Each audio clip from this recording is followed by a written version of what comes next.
Hello, everyone. My name is Leah Thompson, and I'm one of the producers of the Coal and Ice exhibition. Coal and Ice is an immersive documentary photography exhibition that seeks to visualize the climate crisis. The exhibition is a project of the Asia Society and was first installed in Beijing over a decade ago. Back then, it was a much smaller, traditional gallery exhibition with mainly printed photographs and one room with 9 projectors. Today, Coal and Ice, in this fully immersive form, includes the work of over 50 photographers taken all over the world, spanning from 1899 to 2021, from glass plates to iPhones and everything in between. For this East Coast premiere of Coal and Ice, the curators added 8 new photographers focused on issues ranging from wildfires and desertification to climate migration and polar ice. And I'm really excited that one of the new photographers in the exhibition is here with us tonight, Camille Seaman, whose work you will see, it's not here at the exact moment that I need it to be here, but you'll see it rotating on the screen here tonight. And it's just such a wonderful addition to the exhibition, so stunning, and I just want to thank the Pulitzer Center who first brought Camille's work to our attention. I'm thrilled to welcome you to this event tonight, Seeing Change Climate Storytelling in the Arctic, in partnership with the Pulitzer Center. If you aren't familiar with the Pulitzer Center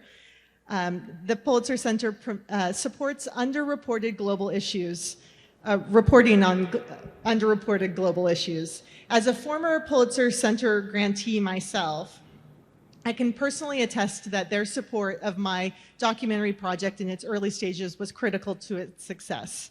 And the Pulitzer Center has also supported many of the photographers individually who are represented in this exhibition. After the program concludes this evening, I hope that you will take some time, if you haven't already, to meander through the exhibition. And more importantly, tell everyone you know about it, whether word of mouth or on social media. We're here until Earth Day, April 22nd, so we're really trying to spread the word now. With that, I will turn the microphone over to Nathalie Applewhite with the Pulitzer Center.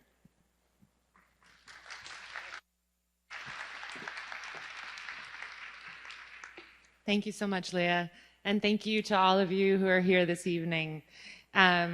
Really incredibly grateful to Asia Society and to the Kennedy Center for hosting us here for this event tonight. I want to give a special shout out to Leah Thompson and Rachel Rosado, who have been instrumental in putting all of this work together, and also to the crew at the Kennedy Center who've been dealing with files flying in at them at the last minute today. This is, as I think maybe for many of you, one of the first in-person events, at least the first in-person event I've helped organize in over 2 years. So it's really a thrill to be here. And as Leah suggested, I do hope if you haven't already had a chance to explore the exhibit, that you'll take some time afterwards and also encourage. It really is very powerful. We're honored to be part of these events that represent ways of telling the story of climate change, one that we are seeing around the world in so many ways, but has lacked the attention it deserves until recently, and maybe still does. We're here tonight to talk about how we can tell that story better. For those of you who don't know about the Pulitzer Center, we're a nonprofit journalism organization dedicated to raising awareness of underreported global issues. We're also dedicated to education and public outreach, from climate change and global health to peace and conflict, and gender, social, and racial justice. We're especially interested in the interconnected nature of these issues and how religion, culture, technology, and history cut across them. We currently provide over 200 grants a year to journalists to support their reporting, in news partners in the United States and around the world, as well as freelance journalists. We're looking to support reporting on those underlying causes that don't get the attention they deserve until they are headline news. Of course, climate change is one classic example of that. It's been a focus area for us since our earliest days in 2006 when the organization was founded, and has become an even deeper focus for us in recent years through our Rainforest Journalism Fund, which supports dozens of projects around the world supporting rainforest issues, both by local journalists as well as international reporting. And then more recently, we launched the Rainforest Investigations Network, which provides support for in-depth fellowships, investigative work around rainforest work as well. And then here in the United States, we have a Connected Coastlines initiative, which looks at climate change in our own backyard. So, as I mentioned, we're also really dedicated to the educational outreach and making sure that the work that our journalists report in broadcast outlets and news outlets around the world and in the United States go on and are amplified beyond that. So we have deep programs of K through 12 educational programs, professional development work, where we work with educators who care about these issues and want to understand how to integrate these kinds of issues into their classrooms, as well as public outreach, like events like this. I've completely lost track of my notes here, so let me see. So thank you again for coming. If you're interested in our work, please follow our newsletter. We have a weekly newsletter which just highlights the reporting that we've supported, as well as I just want to remind everyone we are a nonprofit, and so we always welcome support. We couldn't do the work that we do without support from donors around the world, foundations and individuals. So with that, I would like to turn it over to my fabulous colleague, Katherine Jossi, who is our outreach and communications intern extraordinaire. And she's going to tell you a little bit about a special call for proposals that we had just last February. Hi, everyone. My name is Katherine Jossi. I'm an outreach and communications intern with the Pulitzer Center, and I wanted to thank you all first for joining us on this Wednesday evening. In February, in partnership with the organization Indigenous Photograph, we launched an open photo call specifically seeking photographs from Indigenous photographers documenting their experiences with climate change. Our hope in launching this photography call was to continue to foster and strengthen our relationship with Indigenous photojournalists. So a little bit of information about Indigenous Photograph. They are an organization founded by a multi-grantee, Danielle Zalkman, and they're centered around elevating the work of Indigenous visual journalists and also supporting the media industry and hiring more Indigenous photographers to tell the stories of their communities and to reflect how we tell those stories. In just under a month, we received 94 submissions and more than 400 images as part of this photo call. We received submissions from all over the world and not limited to Canada, Nigeria, and Brazil. I was particularly moved when I was weeding through all the submissions, how many ambitious and thoughtful submissions we received from youth and early career photographers, particularly those just out of high school. And our final jury consisted of Leilani Ganser, Tyler Irving, and Daniela Zelkman. For tonight's showing, they selected 18 photographs to share with you all. And we hope that we deepen our relationship both with the photographers that submitted and those selected in the video. And I also just want to note on a final thing that I think when viewing climate change work, you'll see that in resilience, there is also joy. And I hope you enjoy the video tonight. Thank you.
Thank you all.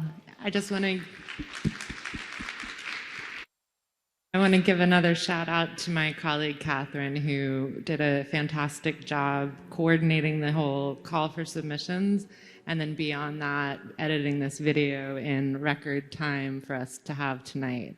And our goal was not just to have a product, something that we could show tonight, but to develop relationships with these Indigenous photographers from around the world and hopefully continue to collaborate with them going forward and encourage more applications. So if any of you know Indigenous photographers or journalists more generally who are reporting from within their communities on climate change, please direct them to our website. We would love to see more proposals in this area. So without further ado, this was a very global picture from photographers looking at climate change. Now we're going to zoom in more on the Arctic and kick that off with Camille Seaman, who is one of those photojournalists that we would very much hope to see a proposal from one day. She is not a current grantee or has been before, but a very accomplished photographer, as you can see, and I think the timing worked this time. So this is some of Camille's work, and you'll see more shortly. So thank you, Camille.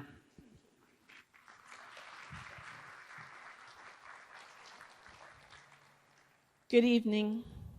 My name is Camille Seaman, although my aunt tells me I should change it to Seawoman. I come from a small fishing tribe on the eastern tip of Long Island called Shinnecock, Montauk. If you play golf, you probably know about Shinnecock Hills. I was raised to know that we are all interconnected and interrelated, not just to each other as humans, but to every living thing on this planet. We even say that the stones are the blood and bones of our ancestors. When I saw my first iceberg, I understood that I was looking at how many ancestors' water, how many snowflakes. I have traveled, I'm bipolar in that I go to both the Arctic and Antarctic, and I've been photographing there since 1999. When I began, I didn't know what climate change was. I was just curious about our planet. What I saw was amazing, and still to this day, it keeps calling me back. When I make these images, these portraits of my ancestors' water, our ancestors' water, I know that I have a responsibility to tell their story, to show all of you. My job as an artist is to show you something you may not have seen before, to create greater empathy and compassion, to expand our understanding of our place in this amazing planet. And you all know the cliche sayings of there is no planet B and things like that. But the reality is we are all made of the material of this planet. And we will all return to the material of this planet. This is our heritage and our legacy. And I think it was Jacques Cousteau who said, "You will not love something you do not know, and you will not save something you do not love." I need you to fall in love with our planet. I need you to understand just how precious it is. I know walking around this exhibition can feel very overwhelming and troubling. And people at the end of the day always say, well, what can I do? My thing that I always say is stand up for that one thing that you know that you love, that you are not willing to see lost on your watch. If you stand up, whether it's for a tree or a butterfly or for the ice, then you will find that there are others that share your passion for that thing, and that's how you create a group. And when you have the power of the group, you can really change anything. But it starts with you saying, not on my watch, not today. These are the most recent images. I just came back from Antarctica, so these are very new. And still, I go back and I am reminded of how precious and special the light is in these places. This is not a science fiction movie. This is our planet. And yes, we only get one. I think that's all I have to say. Thank you.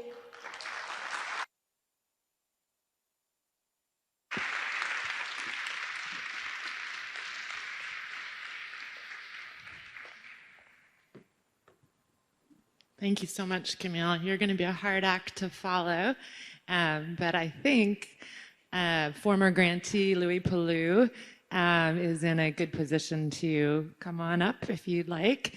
Louie is a former grantee of the Pulitzer Center. You may have noticed the ice blocks in the back, and he's going to talk about the work he did called Arctic Passage. So, okay, you can.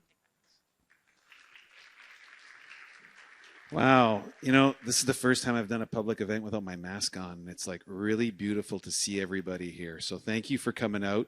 Thank you to Pulitzer Center. When you think about security, like what keeps you safe, you know, there's wars going on in the world. Take a look at this photograph.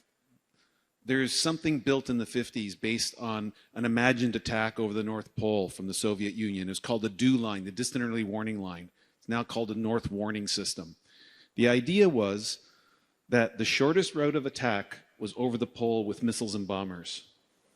So we think of the security, this is in the 50s, and it's the largest construction project ever in the history of the Arctic. And this radar line extends from Alaska all the way across Canada and up into some parts of Greenland. So in case there was an attack, we'd be safe. We knew the attack was coming. We can try to stop it, defend ourselves, kind of thing. As time goes on, the Cold War is over, so to speak. Something we need to understand is that the United States is an Arctic nation.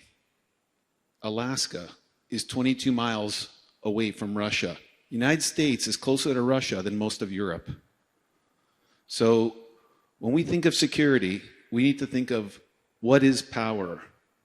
I'll tell you that when you look at a picture like this, that I'm going to watch this speaker. There's getting some feedback here. People are starting to reimagine what security and safety really is. If the Arctic melts, okay, that is security. That is power. That is weather in the Arctic can destroy any airplane, crash any submarine or ship. And that really is how you imagine security. Now, we need to go way back to understand how the Arctic is a part of America. And those photographs back there in the ice come from a story from the 1800s. There's a British explorer named John Franklin who's like, we need a faster way to go from the UK, because there's no Panama Canal or Suez Canal. You had to go all the way around South America or under Africa to get to the British, their Indian colony at the time. So they said, hey, let's go through the Northwest Passage. So they sailed up there. There are no maps, no GPS. The ships were, this is a US nuclear submarine. Just to imagine where we've come since then of what a threat really is. The ships were locked in the ice, they were crushed, and they sunk. One of those ships was called the HMS Terror. In the War of 1812, the HMS Terror, which at the time was converted to an exploration ship, was a warship which bombarded Fort McHenry in Baltimore when Francis Scott Key wrote the national anthem.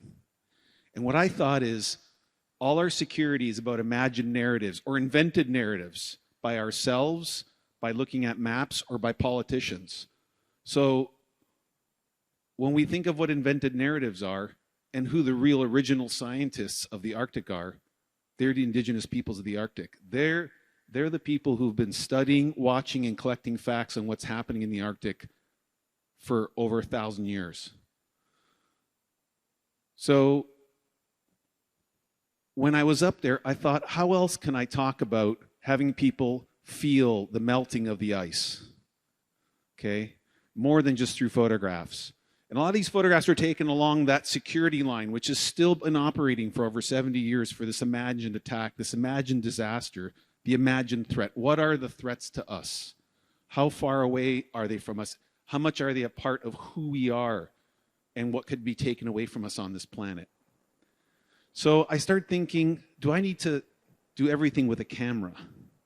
So I took some sheets of film and I went along that route in the Arctic, and the photographs will come up. And I just started using the film to physically mark what was changing on the ground. And I went to all these spots. And what it told me is that photography is a window into everyone's imagination and what can happen to this planet. And all the photographs that make up a community of photographers is what takes us to a place to understand what's at stake, what the threats are, and what we really should pushing our policymakers to be thinking about when we think about our security. Take, for example, this picture. I was out with David Naluk, an Inuit elder, and he said, "What do you think this is, Louie?" He said, "This is a cutting board in a refrigerator." Because at this, above Rankin Inlet in the summer, the temperature is like a refrigerator. This is a processed caribou cut up on the rock of the tundra. And with climate change, something natural, let's say technology that's existed for 1,000 years will be taken away from people who've lived up there on the land, with the land, respecting the land, will disappear. And these are the film sheets. And as you see, as I rub them on the ground from the ice that just makes gentle marks in the film, this is sort of my cameraless conceptual idea of how we can picture or experience what the surface is doing to things physically, kind of like those ice blocks. And please, after, don't push too hard, obviously, on the ice blocks, but feel the ice, feel it melting. Take as many photographs and share it on social media as you like.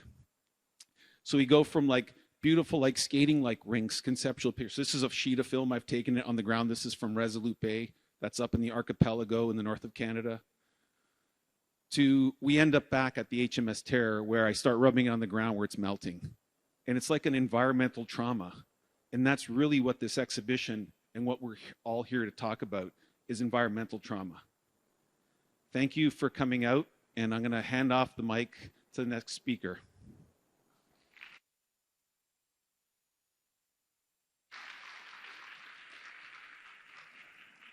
And now I'd like to invite Alice Qannik Glenn to share with us some of her reporting from the Arctic. Alice is a former grantee of ours, hopefully a future grantee as well. Her reporting won the Covering Climate Now 2021 award, and we're really thrilled for her to be joining us here this evening. So please welcome Alice.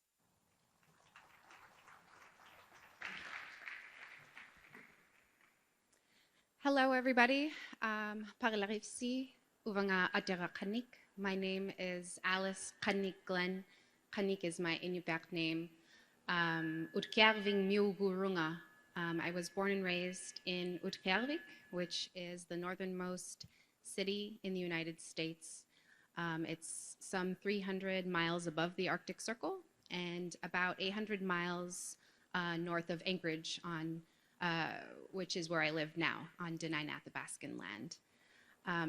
My Inupiaq name is Qannik. I was named after my grandmother on my dad's side. It literally translates to snowflake. But what's more important and what Uvanga Adera literally translates to is I'm named after. I'm named after my grandmother on my dad's side. I now work full-time on my podcast titled Coffee and Kwak. Kwak is the Inupiaq word for frozen or raw meat or fish. It's also a verb to eat frozen or raw meat or fish. And so it's a podcast about celebrating and exploring contemporary Native life in urban Alaska. Coffee, I say, to keep us woke, and Kwak to represent examining our topics through an Alaska Native lens.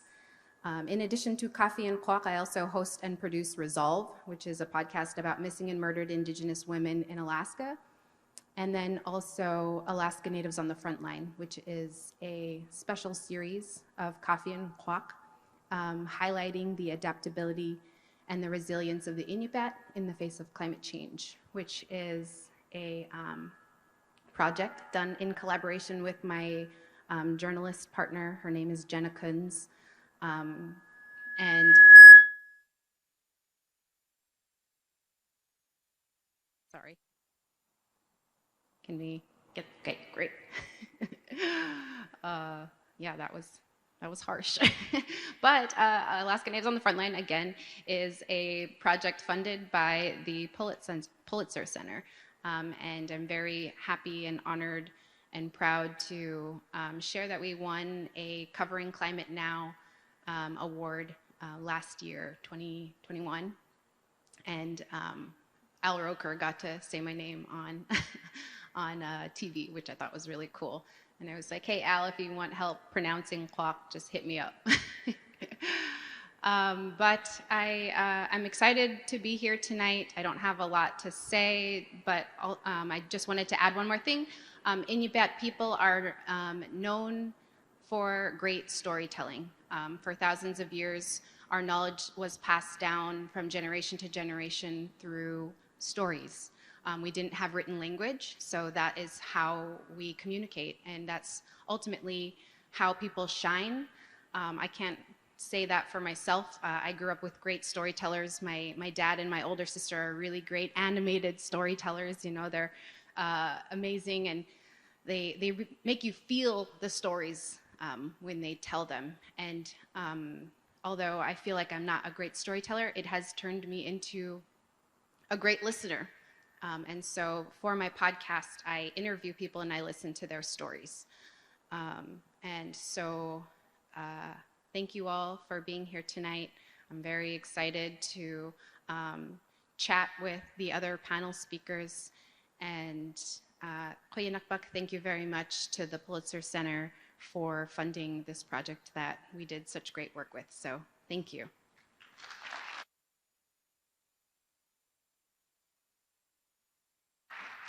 So used to the mask, I don't remember to take it off. So we're going to all come up on stage. They're going to bring some chairs on, and we're going to have a brief conversation amongst us, and then very excited to also hear from all of you with your questions. Here we go.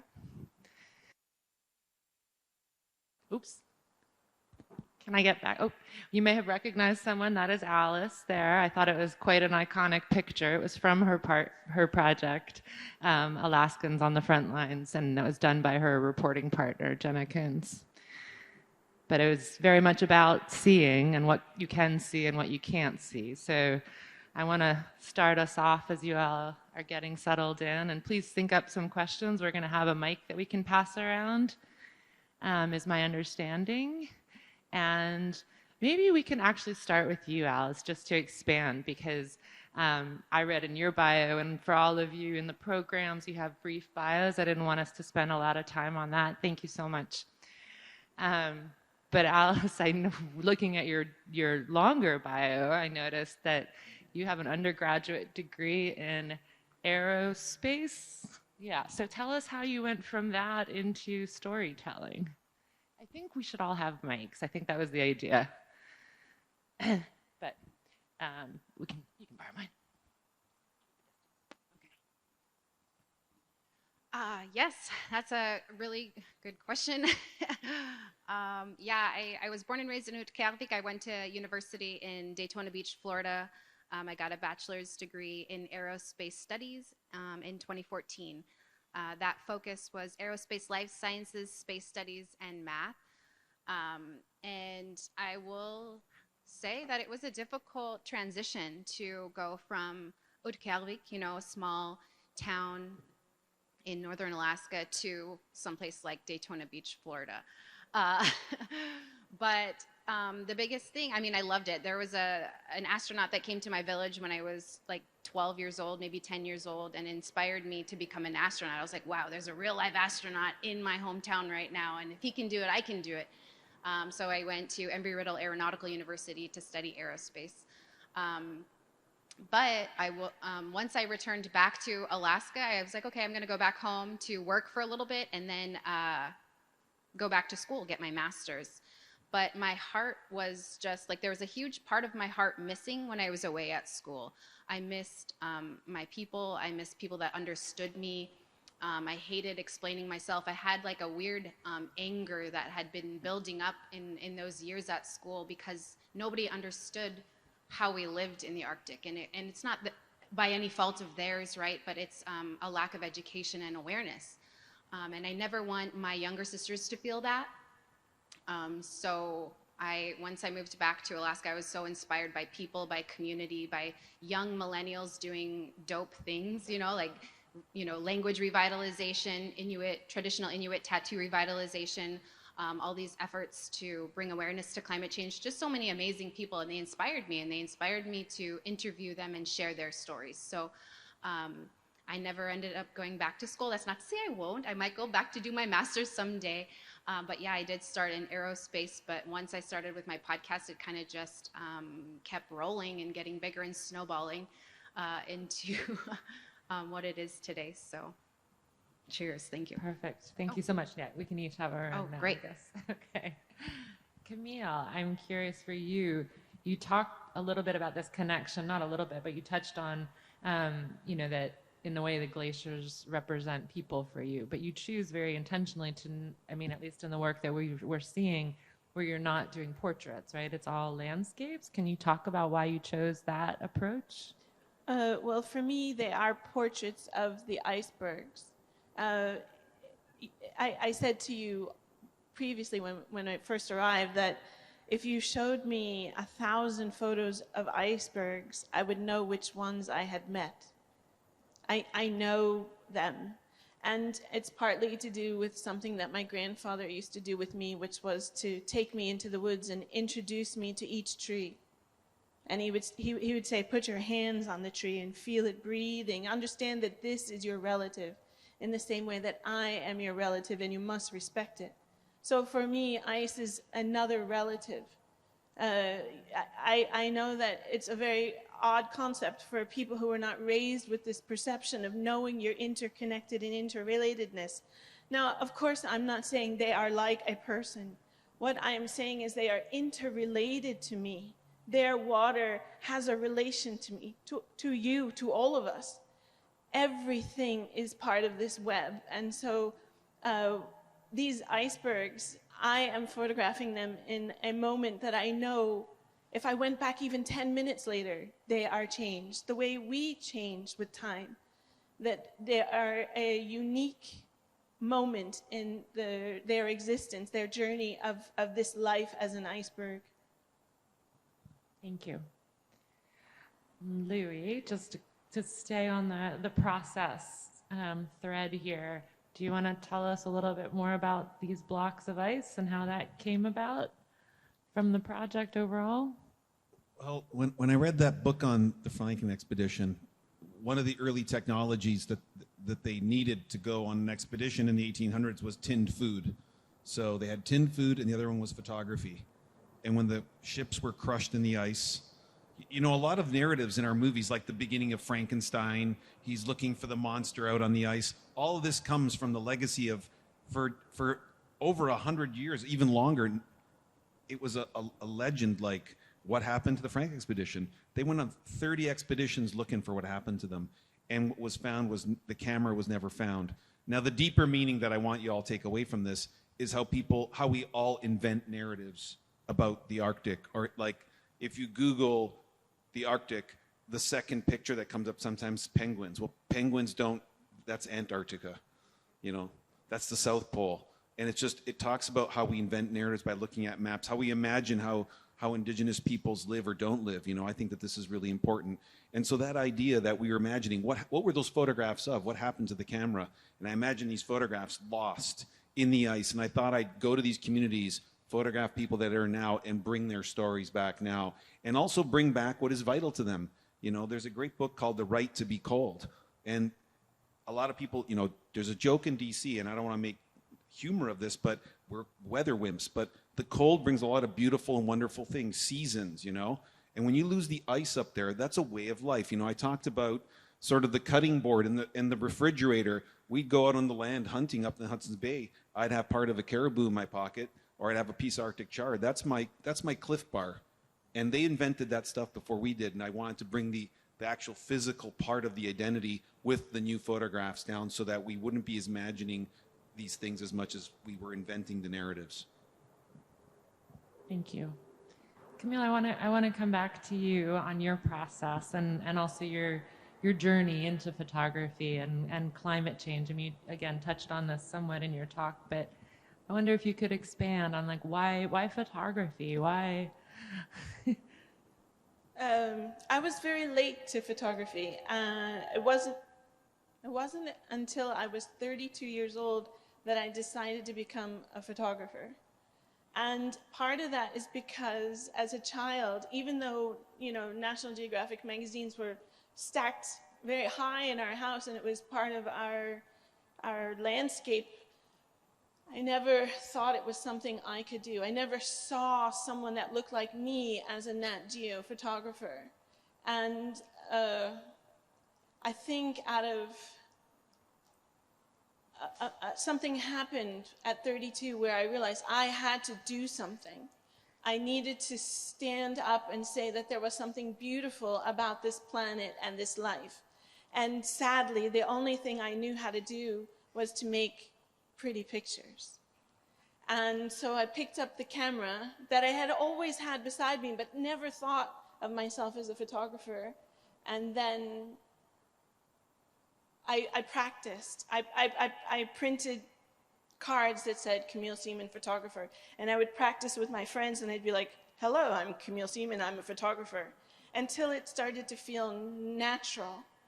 And I mean, I had serious, what is that called? Where you feel like a fraud. Imposter syndrome. So I remember the very first print I ever sold was to the Michigan Museum. And I remember signing the print and my hand was shaking because I couldn't believe anyone would pay that much for a piece of paper that I had created. So I only share that to say that we all need to tell our own stories. And part of the reason I picked up a camera was because I needed to tell the story in a way that was different from what I was seeing. And, you know, it still bothers me that only about 25% of all images published in publications are by women. I don't even want to know what the numbers are of people of color or indigenous. So I just think that the world is a much more richer place when you see things from different perspectives. So that's how it started. I feel like we're just beginning. But maybe building on that for each of you, whoever wants to take it first, what do you feel like is most missing in the story about climate change in the Arctic? And we can be bipolar, we can just sort of stretch beyond. And I mean, I think it's climate change in general, but you know, obviously there are certain things that are specific to the Arctic more generally. And I think, especially from Alice and Camille, your perspective as someone coming from these communities and relating to those communities. Right. So for Alaska Natives on the Front Line, we, me and my partner, my journalist partner, Jenna, she had come up to me. She slid into my DMs. We like to say she messaged me on Instagram and was like, "Hey, I have this project in mind, and I want to go, you know, up north. And I know that you're a podcaster and you're from Utqiagvik. Would you like to partner on this this project?" And I was like, "Oh, wait." I was like, "You're going to my hometown. Like, this isn't just, you know, a spot on a map. This is my hometown. If I do this work, it needs to be right. It needs to be done in the right way, because otherwise I wouldn't be able to show my face back home again." Coming to your question, you know, what is missing is, I mean, I think it's obvious, but as me sitting and standing up here tonight, it's Indigenous perspectives on climate change. It's such a nuanced topic. You know, right now there's like a lot of like trauma porn, you know, on in the news and in media, and you know, we're going to be gone in 50 years or whatever. Just a lot of alarmist and like negative connotation. But who is that serving? You know, and they say that our indigenous peoples are going to be maybe the first climate refugees, right? And they have been for a long time. But you know, that same sentiment, that's not really palpable or evident, I feel like, in my hometown, because we understand that the world has always been changing, and Inupiat people have lived in northern Alaska for thousands of years. Like goes like, it's like when the pyramids, you know, were built. Like that's how long we've had a relationship with our environment. And what we know is that the environment has always been changing, and our lives have always been changing. So this project, what I thought set it apart from other projects that I saw during this Covering Climate Now awards ceremony, was that we asked what is changing. Yes, obviously, because that's what the project was about, but more importantly, what has remained the same. Because I think that you can't strip people of their sovereignty, of their power, by saying that they're going to be victims of this or that. You know, who is that serving? That's not serving Inupiat people. You know, it doesn't serve me. It doesn't serve my sisters, my younger sisters, who I feel like they look up to me. So I need to be able to share an empowering story. And what have we been doing? How are we adapting? How are we resilient people? Yeah, we've been here for thousands of years, and we intend on staying there because we don't want to be anywhere else in the world. You know, one of my podcast episodes features Jerica and Katie, Jerica Ahmet and Katie Roseberry. They're both married now, so their last names are different now. But they said, you know, I don't want to be anywhere else in the world. If I can't be Inupiat, if I can't live my traditional lifestyle, if I can't be here, I don't want to be anywhere else. I don't want to be, you know. And so that was really powerful for me, and it's just been evident by all of the people that we interviewed, is that yeah, it is changing, but we're here to, you know, make changes, to alter our behavior so that we can continue doing the things that we love to do and eating our traditional foods and living our full Inupiat lives. So it's just a story that's not really shared a lot, Indigenous perspectives. So that's my answer.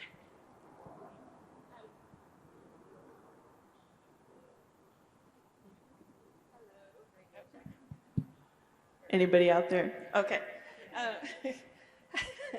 I would echo what she says, and add that, you know, if you want examples of what resilience looks like, look to Indigenous peoples. You know, the fact that we are still here after all of the things that have happened to us, that we still have language, we still have culture, we still have our traditions, shows you just how resilient looks, what that looks like. And she's absolutely right. It's because we know how to change. Part of my a project I had called We Are Still Here was to address the fact that for some reason, the world thinks that Indigenous people should live in a slice of time, like frozen in a block of ice, and that we are not allowed to evolve, adapt, or change from this romantic notion that you all have. But the reality is, we do. I do beadwork, but I also knit. I fly in planes. I wear shiny shoes. You know what I'm saying? I have a cell phone. I'm not frozen in a block of ice. And when you have Indigenous perspectives, you will learn that is the way. That is how to be a human being on this planet. To understand your interrelatedness, your interconnectedness, and to respect that. Respect your relatives in every form, whether that's as water, a tree, a mountain. These images of the coal behind me are so disturbing. I am very offended by the word resources and management, management of rivers and things like this. Yeah, I just respect. I think that's what's missing in the reporting. Do you have thoughts on? I mean, I know you're coming to this from a very different perspective, and so, and that's understood. But I think with also a lot of respect, towards the communities that you report on, and. Check. I think what I can add to this is really, when I did my reporting, is I covered wars for a long time, and I think what's fantastic about the three of us up here is community of thinking, community of like-mindedness, of what we care about, what we want to engage in conversations. And I just thought, what happened to that front line up in her community, where the radar's in her community? What are the bases doing? How does it affect her community? What are these imagined threats that are causing fear, maybe? Imagined threats or real ones, we don't know. And so I just thought, okay, 70 years later, what does this look like? What is this radar line, this largest construction project? Just think of what we could build in this world, the largest construction project, and it was a real fear. A real, like, Dr. Strangelove is based on an imagined attack of bombers over the North Pole. And so after covering Afghanistan for 5 years and Ukraine and the drug war in Mexico, I went up there. And what I found was really incredible was, after all the inventions, when we talk about science is a lot of things. Nuclear missiles are science. So science can be used in a lot of good and not good ways. And I think what was really fascinating was that after all this time, all this idea of what power and technology and political power and military power was, that there was this realization of what the threat really was to everybody, and that they turned to a lot of the Inuit communities in northern Canada and said, hey, we need to know how to work up here. And if you look at my photographs, there's one photograph of this giant $300 million airplane, and it's as far as it can go. And there, see, it's the military helicopter flying by. If you don't know this, there's like a military intelligence route up the river here that they fly. They're unloading cometics out the back. That's the ultimate Arctic invention. That's engineering. They don't need no computer to build a cometic. It's the ultimate science to operate in the Arctic. And that a cometic is a sled. And if you look at those sleds, they're made out of wood. Well, we're past the tree line, so that's a whole history of colonialism as well. And I think what they're starting to realize is we need to start listening and respecting the people who are from this area. And that's what I think I'd bring to this. And that's the beauty of what the Pulitzer Center is, and us up here on stage with all our diverse views, is I'm going to war zones, looking at things, coming up here. She's looking at what she's photographing. She's coming where she's coming from. No, I hope that didn't make... we're bringing ideas together and saying, hey, I'm seeing this thing, and it's all ending up in the Arctic, and we're up here, and we're talking about all the issues, and I think that it's all interconnected, and we all are interconnected. Her community isn't some far out. We're connected. We're all part of one place. And I think what it comes back to is, yes, exactly, respect, and remembering that they are a part of what we are too. Thank you, Louie. Can I just add absolutely. That my dream is that one day you all realize that we are all indigenous to this earth.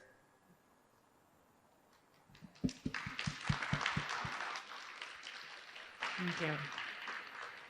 I'm curious, as we, as the Pulitzer Center, we give grants to support journalists. Distribution is often a really key piece to us selecting projects. And I want to start with you, Louie, just to come back, because I know you had a huge body of work. When you first talked to us about this project, you were really excited, actually, about the Indigenous angles to the story, and, thinking very carefully about how you would tell that aspect of the story. I'm curious, with the publications, because I know you had these stories placed in a number of publications, did you find an appetite for those stories? Is that part of what's missing? Are editors and publishers thinking that that's not the story the public wants to hear? Why are we more focused on seems to me there was more of an appetite, right, for the larger military angle story than maybe some of the more cultural aspects of this. Well, I think what we were reaching was this point where, because of, it's funny that it's all connected, Ukraine, that what was Russia in the Arctic. Now, when we think about the Arctic isn't one place. The Arctic is 100 different places. You know, I can go to Alaska, to the largest operating oil field in the United States, if you didn't know it, that's where it is, okay? Then I could go to Norway and take a yoga class and drive a sports car. You know, the Arctic isn't some empty place where no one lives. There's a lot of different Arctics. You know, the tree line ends a certain point up the highway in Alaska, but in Finland there are trees all the way up. The Arctic is a very diverse place. And I'll tell you that the animal you will see in the Arctic the most is a raven. A raven you will see all the time. It's not a romanticized bird. It's the smartest bird on the planet, by the way. You'll see polar bears if you know how to go to the right place, but they're very, very hard to see, actually. So these are all more part of this romanticized idea of what the Arctic is. And there were a lot of different conversations. The idea was to go up to this place where there was an imagined attack going to happen. What did it look like now? What were the ideas for the future of it? I mean, now with what's happening in Ukraine, is Russia going to... You know, when we think of security, like, are we going to... Is her community going to say, yeah, sure, let this ship sail through, even though maybe it doesn't follow the rules for using certain kinds of fuel and it's going to leak in the water? Well, then what's the security? Who's going to tell that ship, hey, you can't, you're going to ruin our traditional hunting and fishing grounds? So security, what's security? And what are we trying to protect? And who are the people that should have the first say in it? And I think that's the most important thing that I was trying to bring to it. And there was some places, publications were more interested in like the technical radars, and some places were interested in sort of, yes, what was the community view of it? You know, so that's kind of, I bring that expertise, being able to be with the military and see past these layers of invented narratives to talk about what the real stakes are for the people where these threats are supposedly are. Camille, with you, I'm curious because your images are so strikingly beautiful, right? So I can see why a publisher would want to publish them just for their sheer beauty. But I'm curious how it works with the captions. Like when we put together the slideshow, we had to go back, and not with yours, but with the photography that we received from Indigenous photographers around the world. You know, the caption is so meaningful, right? So do you ever have pushback? Do you have a hard time getting the captions that you want in there into publications, or has that gone smoothly? I've never had a problem with the captions. In fact, they usually say, you have great captions, because I keep it very kind of droll. This is exactly what it is. Yeah, I'm not trying to sway the viewer with the words of the caption. I want to sway them with the image, and the caption just lets them know what they're looking at, if they need to know that. So it's very, I've never had anyone say, oh, we want to change the caption. But it does provide the context in relation to climate change. It's not just a pretty picture of a sunset, right? So I think that's curious. I think one of the most powerful things about photography as a medium of communication is its ability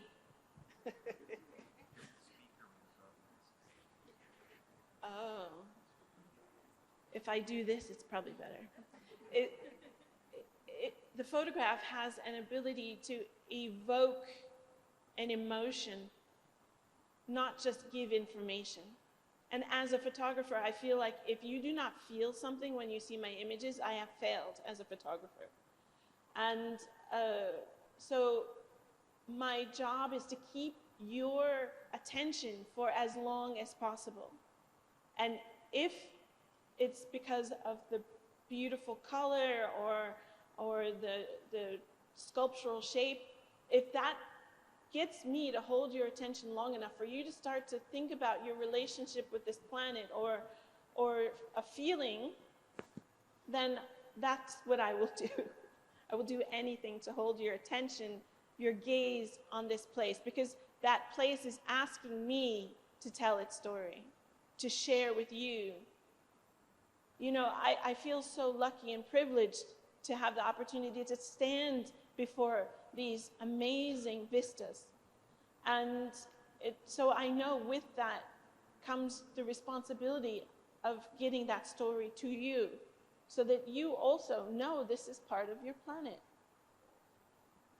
Thank you. Alice, how about for you as you think about, I mean, you have your podcast, you have a certain audience there. As you try to think about telling that story beyond the audience of people who follow that podcast, what have been some of the challenges? Where do you see some opportunities in terms of actually getting that story out to people, or the stories, more than one? Right. So my partner in this project, Jenna Kunz, she had a written portion, and then I had just kind of produced these interviews. She accompanied me in every interview that I did, and I recorded them with her alongside me. I think what was really successful about that project is that she was coming from a different perspective, right? We're talking about perspectives and like, you know, interconnectedness and everything, but I brought something different to the table in collaboration with Jenna, and she brought something different to the table from her perspective. She's, you know, I think she's from Jersey. And she was, you know, in another village in Alaska, and she had never been to Utqiagvik before. We actually met on the flight to Utqiagvik, like in person, which I thought was really cool. I was like, wow, you must be like a real journalist because you are trusting me to fly to, you know, the northernmost city of the United States in the middle of January, February, you know, in the coldest time of the year. But we were very strategic in our approach. So we went to Utqiagvik in late January when the sun came back. So like many of you know, if you live above the Arctic Circle, the sun doesn't come above the horizon for like 3 months. I think it's actually 30 days, but you know, give and take a couple of days both ways. And then in the summertime, it stays 24-hour daylight. So in the wintertime, it's 24-hour, it's called polar night. And then in the summertime, it's 24-hour daylight. But we were very strategic in that, hey, you know, what's going on in this village at this time of year, right? She asked me, and I'm like, oh, yeah, we have to be really mindful. We want to interview people that, you know, want to speak with us. And if they want to speak with us, they should probably be in a good mood, right? And so we were like, okay, let's go right when the sun comes back, because that kind of gives people a little bit like something to look forward to, springtime and summertime. And, you know, things start just like bustling again. You know, the winter time is like a time of reflection, you know, a time of storytelling, a very like intimate time because the sun doesn't come up, so it's dark. But being aware of that life and that understanding of how life is lived in these kinds of places was crucial, right? If she had just done this project by herself, maybe she wouldn't have taken that into consideration, and she probably would have went at a different time, or, you know, what have you.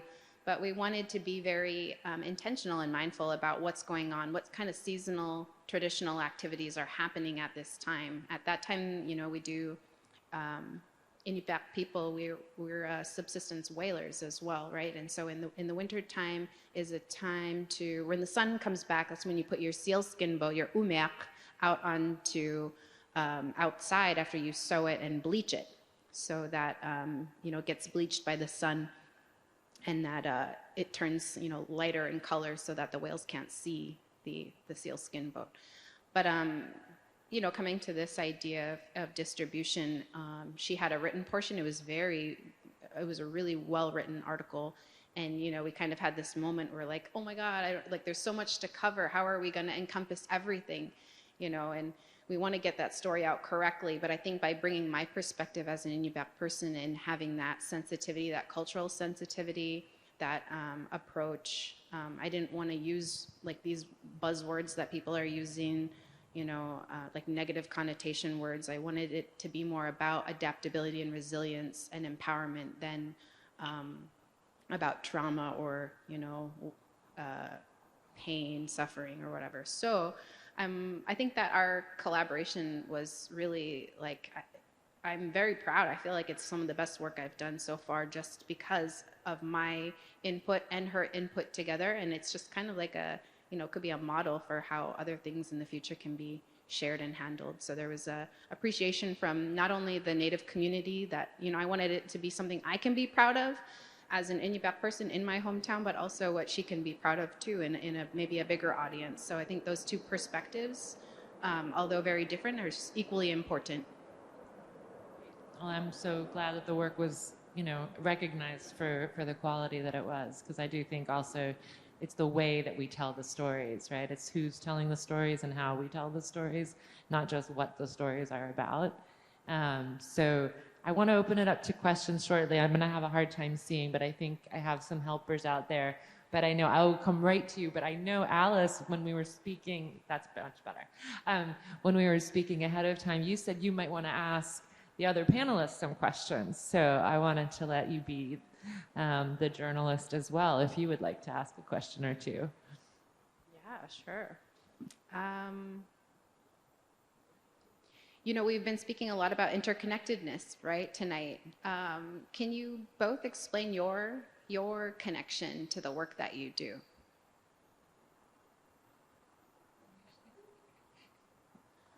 Well, I'm the child of immigrant Italians who grew up in the Second World War, so I'm an immigrant here too. It's funny how, even say World War II still has a narrative now in my life. So oral history is really important, and I think everybody here in this room has some very important narrative that defines their identity. So, I was always at the kitchen table as a kid. My parents were like, "You're cleaning that plate off or you ain't leaving the table." In the war, and you're a kid, ha ha ha. And, over time, as I started covering wars, my parents started talking about their experiences. So, one of the experiences that really resonates with me, which is always hard to grapple with, is the Nazis came into my parents' house looking for my cousins who were partisans. And they arrested my grandfather and held my gun at 4 years old. My father was 4 years old at gunpoint as they arrested his father and took his father away. My wife's family, half her family was in Germany and saw what was coming in the 1920s. Half said, "We got to get out of here." Half stayed, and half that stayed was killed in Auschwitz. And we met here in Washington. We're married, and it's incredible how war and conflict and can still connect people, and the legacy of the Second World War still exists. And I think that's why interconnectedness, sharing our stories, that's why I think journalism, especially now, is so incredible, because we have this amazing way of sharing our interconnectedness more than ever. And whether it's writing or photography or film or a podcast, these are all incredible resources for all to understand how we fit in as a community all together. So that's one of the reasons that I'm personally driven to cover wars and human rights violations and, corporations going to communities thinking they can oil drill wherever they want, or go take and mine and not talk to communities and respect their land. That's my job. I'm going to be here in Washington. I'm going to document what they're doing. I'm going to show the world what's going on, all because of that childhood experience. So that's a personal drive for me. And I was thinking also about my childhood, and again, my grandfather, from the age of about 4, he would have me sit outside for an hour every day. It didn't matter whether it was raining, snowing, hot or cold, and I was not allowed to move more than the distance of my arms. And the gift of that, teaching me to be still and observe. He would call me in and after an hour and he'd say, "What did you see?" And if I was feeling stubborn, I'd be like, "I didn't see anything, Grandpa." He'd be like, "Go back outside." And so I would say, "I saw a butterfly," and he'd be like, "No rain today." Or, "I saw a spider building a web, no rain this week." "I saw this kind of cloud." And so he taught me how to observe and feel that connection. And as a photographer, people are always like, "How come all these amazing things happen to you? Like the animals just walk right up to you and all this stuff happens just to you." And I said, it's because I do not see or feel myself as separate from nature. And you have all been raised to think that you are. And the reality is that is an illusion. And the second you are still, that illusion, that feeling of being separate from nature starts to dissolve. And if you are still, then these things happen. The butterfly will land on your head, the birds and things will come to your feet. When I'm photographing, I feel like it's when I first started photographing in the Arctic and Antarctic, it was because I was like, oh my goodness, this is our planet. It's so cool. I have to show this to these people who don't get to go there. I have to show them how amazing and cool it is, literally. And then it became more than that. It became that I was making a record, a document. I became the person who got to tell the story for that place. But I always deeply feel my connection to it. Yeah. You know, it made me think, I just want to add, you know what my dad would also do? He'd be like, look, pick up that bear shit. You have to smell that and feel how fresh it is when he's hunting. Oh, there's this duck I heard about. It's in this swamp. We got to go in the worst swamp in the world. I got to hunt that duck. Or see that water right there? And he'd push me and he'd go, now you know not to get wet, how cold it is. So that's another humorous part of it you made me think of. All right, I saw at least one question right over here. Can we get a mic? Or maybe if you want to come up and stand. Yeah, it looks like we've positioned one here.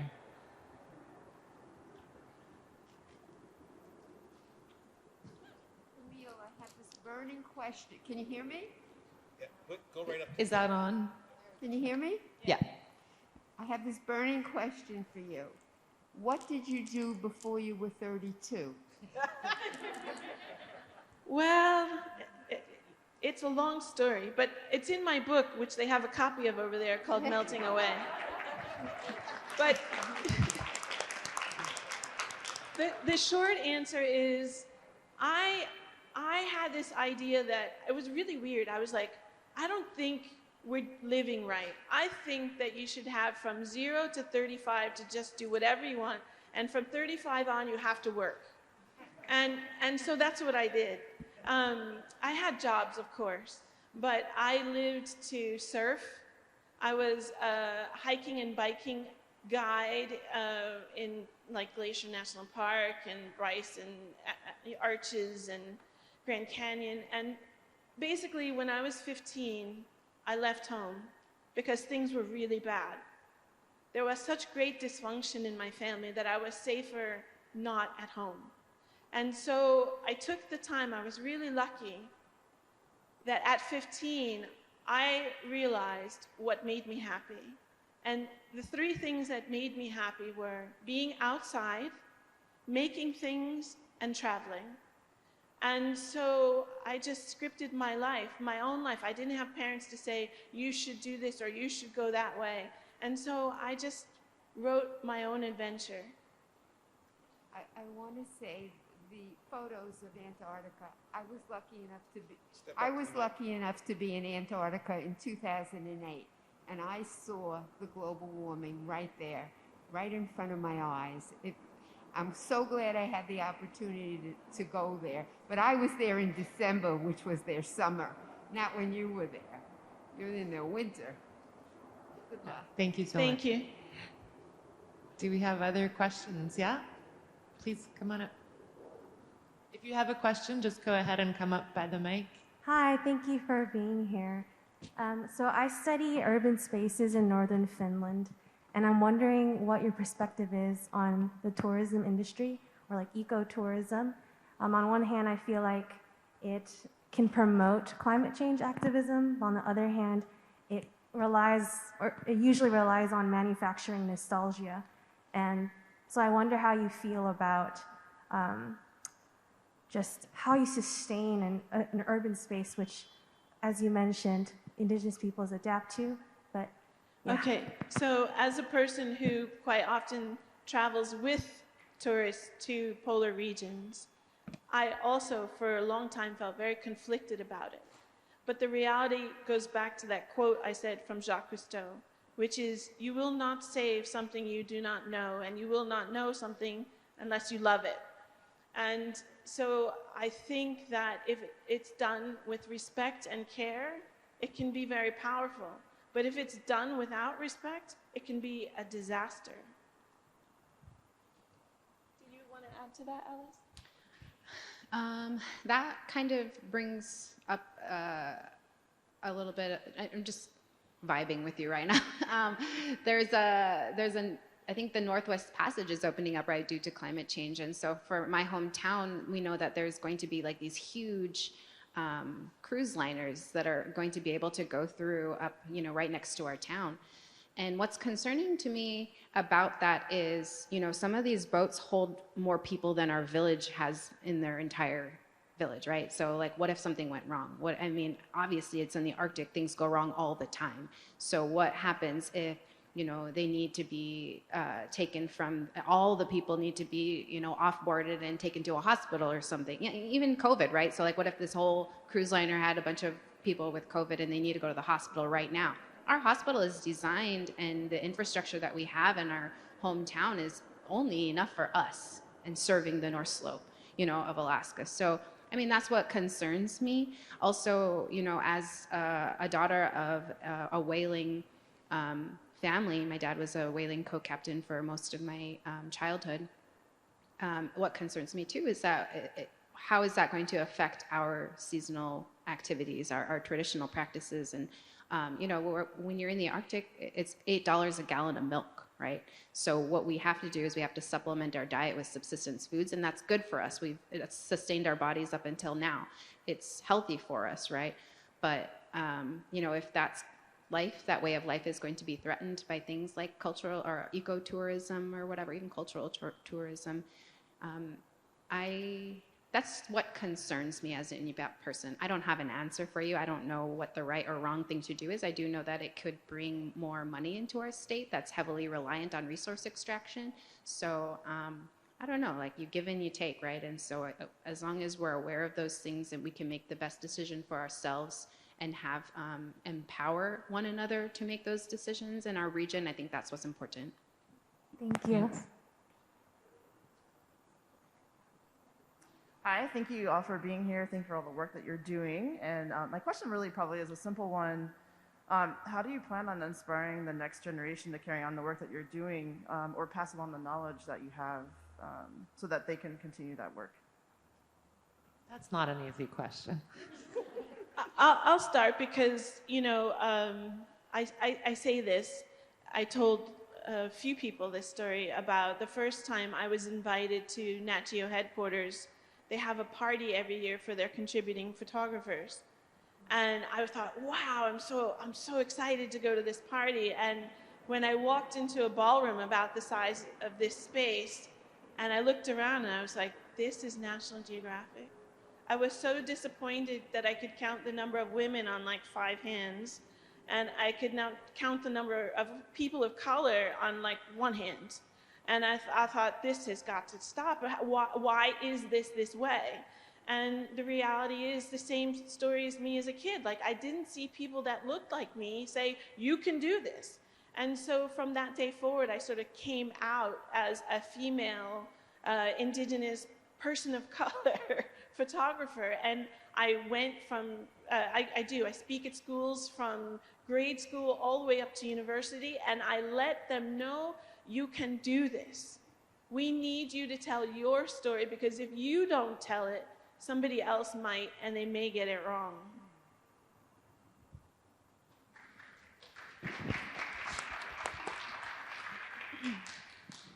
I think the short answer for that question, that's a loaded question, by the way. The short answer is, what am I doing to empower the next generation? I think by me showing up. It isn't easy for me. Like, I don't know if you can see, but I'm like shaking up here. It's not easy for me to speak in big, events like this, just because, I grew up in a town less than, 5,000 people. So it's a little bit scary. It's a little bit daunting, but what is important is showing up and doing the work and being present and even present in all the complexities, right? Some things are so big that people don't even want to talk about them, but what I do with my podcast is I just bring it up. We don't ever like get to the real answers, I think, in my podcast. I think what I end up learning more is that I have more questions by the end of each podcast interview. But by me, as an Inupiaq woman, showing up in the ways that I can, in the good things and the bad things, like that's important to me. And I feel like if I can show up, so can you, you know? So that's my short answer. Thank you. I mentor, most of everybody I mentor are not white men. That's what I choose to do.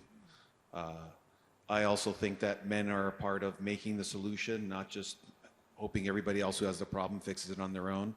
I started an organization that puts part of the money I make into promoting women photographers. It's called Archive 192. So I buy their work, I promote them, and I hold events and exhibitions promoting women photographers. Because I feel like if I can critique and report on critical issues, whatever they are, resource extraction, war, then I can critique and try and create solutions for the industry that I'm in as well. Thanks. Thank you. Yeah, I would just add from the Pulitzer Center's perspective, just to build on that, that's exactly, you know, our approach as well, is thinking about the next generation and how do we bring journalists like these three into classrooms to engage on the issues, also on journalism and doing the journalism. And that's why it matters so much to have that diversity in the first place, so that they are representing and creating examples for others. And then journalists, you know, who want to invest back into their communities to go beyond the traditional voices. So, great. Yes, I think so. Hi, I don't exactly have a question, but I'd like to share an interesting story. Can you come a little closer Yes. to the mic? I'm from St. Croix in the U.S. Virgin Islands. I grew up there, I was born there. And one of the most interesting people who was born there is a man named George Seaman. I don't know if you've ever heard of him. He was born in the 19th century, at which time St. Croix would have still been a Danish island. And he traveled the world. He was thought of as sort of an eccentric, mostly in the Americas. Well, after coming back to the Caribbean, he settled on the Dutch island of Saba. There's a museum there that used to be his home. The thing that is interesting about George Seaman is that what he got out of his travels was that he became an ardent environmentalist. And the character of Indiana Jones is supposed to have been based on his life. So I just thought that it's interesting that he has the same last name as you. Thank you. You know, Seaman is, I mean, we had contact as early as, you know, 1600s in New York. And because we were a whaling tribe, of course, they put us onto the ships, and we had no last names as they knew. And so we became Seaman. That's how I got this name. And never been married, so I stay a Seaman. But be careful what you name your children, because my parents named me Camille because I was born during Hurricane Camille. And I don't know if you know this, but I also chase storms. I photograph tornadoes and things like that. So just be careful.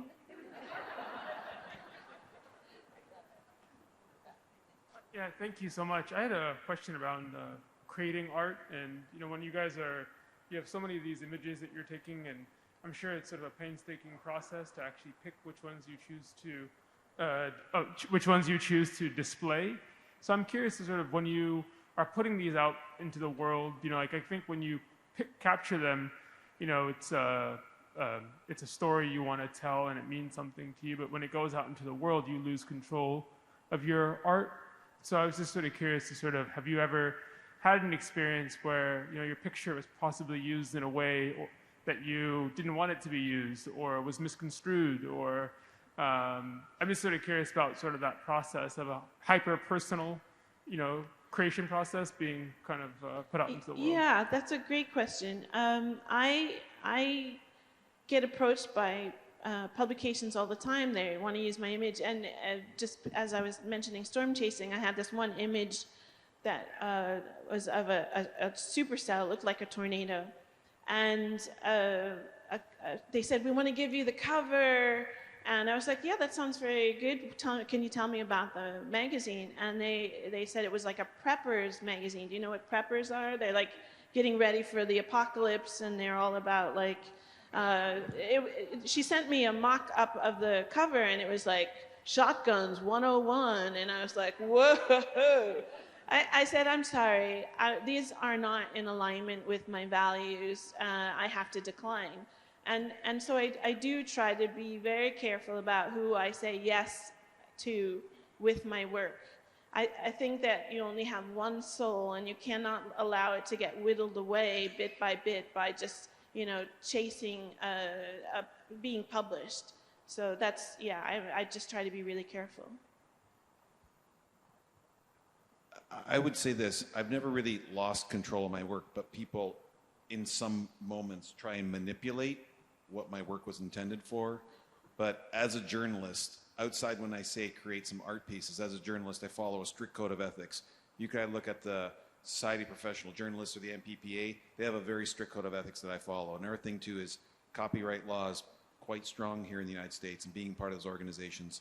So I've never really had a super problem, and as much as social media is so dysfunctional, I put a lot of takedown orders, and they get taken down. Your pictures for sure get used without your permission all the time. So I think what the thing is understanding how important journalism is, especially say in the last 2 years. I've been covering the government here, I retired from war photography only to end up on the front west lawn of the US Capitol on January 6th, and how important journalism is on days like that, so we all understand what's going on, and that there are people through 4 years of an administration who document everything going on so that there's a record of what happened. And I think that the important thing is that you can always go back to, I think the most important thing is authorship. You take some of the greatest books that, say like the Watergate, the whole narrative on Watergate, and the reporters did that. People can manipulate that narrative, but they always come back to the fact that there's an author who created something for a very specific reason. I can say, no, that's not what Camille is trying to do. Here's her website. She created that. This is her work. You're making disinformation. So I think that that's the important thing is authorship. And I say captions for photographs because I think it's good to have context. Today I don't have a caption for those ice blocks because I'm actually here to explain it. It's like an interactive thing. But I think that, there should be a real engagement. I have a subscription to 5 different New York Times, Washington Post, National Geographic, and a few others. Hey, once in a while I think I'll watch some Fox News once in a while just to see where all the disinformation might be coming from. But I think it's important for us to continue to engage with like NPR, following independent podcasts, seeing what happened, collect all that and empower yourself. So I think authorship is where it should all start, and that's the important thing to understand the source of that authorship. I think these two have been lucky, though, because we've definitely heard from a lot of journalists that we've worked with where their work has been taken and used out of context, and so that is a real issue. So thank you for that question. I think we can do one more. We're going to keep our answers really brief. Go ahead. Hi, can you all hear me? Okay, cool. Sorry. Thanks so much for being here and for sharing your perspectives. It's absolutely fascinating. Oh, sorry. Is this better? Yeah. Get right up again. Yeah. Okay, sorry. I have a question for Louie, since you talked about conflict, and a lot of sort of countries in the global south are dealing with a lot of issues: conflict, weak governance, food insecurity, a lot of poverty, a lot of economic issues. And in those countries, a lot of conversations around climate and how that exacerbates a lot of these issues gets lost. How do you think we can use climate storytelling, environmental reporting to prioritize these issues in the global south in developing countries? And how can we build political will to address these issues? That's a great question, and I would love all three of you to try to tackle that, but really briefly. Well, I think this exhibition, this event alone is pretty remarkable. That everybody come out here deserves credit for coming out and engaging, and thank you for coming here, because I think this is what it's all about. That earlier question about tourism and stuff, there was a point where I was going to see this new submarine detection something on Iceland, and I was coming through Iceland, and I was stopped in the airport, and I was, like Camille said, I was kind of horrified. Like, everybody had the latest Gore-Tex on, everybody had all the latest camping outdoor gear, and I'm like, I thought, wow, that's a great jacket, but I was horrified, like all the rubber boots, and I thought, where does that all get made? And I thought, as soon as you leave this tent, there's a garbage can with a recycle bin out there. We are all destroying the planet together in a big way or a small way. And climate change isn't just happening in the Arctic. We're doing it right here. We may be seeing it up there, but we're doing it down here just as much. Everything we do, every car we drive in, every cup we throw out, everything we do, every piece of food that gets delivered to us burns gas, burns oil. You know, it's incredible. The embassy, the Saudi Arabia, the largest oil producer in the world, just for fact, is across the street here. So there's a lot of, you know. Brief. Okay. Sorry. He got the umbrella. I'll keep it short. I would just say that I totally forgot what I was going to say. There. I think that, so the question is how is environmental reporting, how do we utilize that to showcase and to influence decision making and confront issues? I think the more we know, the better we're off. Like, I'm just a huge proponent of education and knowledge in general. So the more that I know, the more that my community knows what's happening in our backyard, then we're better able to make better decisions for us. And so I don't have an answer for like the rest of the world, but I have an answer for at home. You know, we need to be empowered to make decisions now, because it's happening now. Yeah, there was a thing that just came out that said that, remember when Jeff Bezos went to space? That was reported more in one day than all of climate issues in a year. That knocked me a little sideways.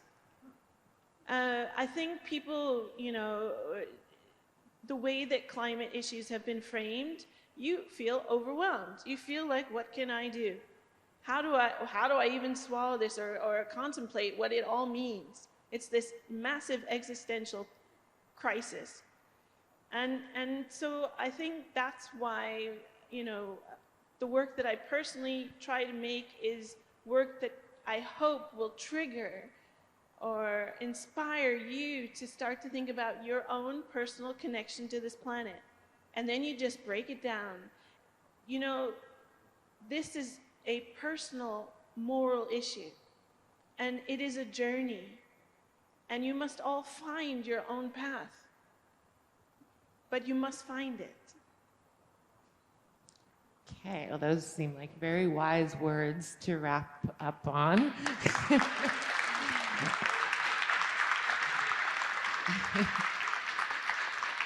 Thank you, all three of you, so much for the work that you do, for participating tonight, for coming here to DC and being part of this. And again, thank you all for being here. I do hope you'll explore the exhibit some more. And if you're interested in the Pulitzer Center, we made flyers. That was very exciting because we haven't done in-person events. So we actually put some information together for you so you can take it home and learn more about what we do at the Pulitzer Center and the work of journalists like these incredibly talented three here with us tonight. So thank you all.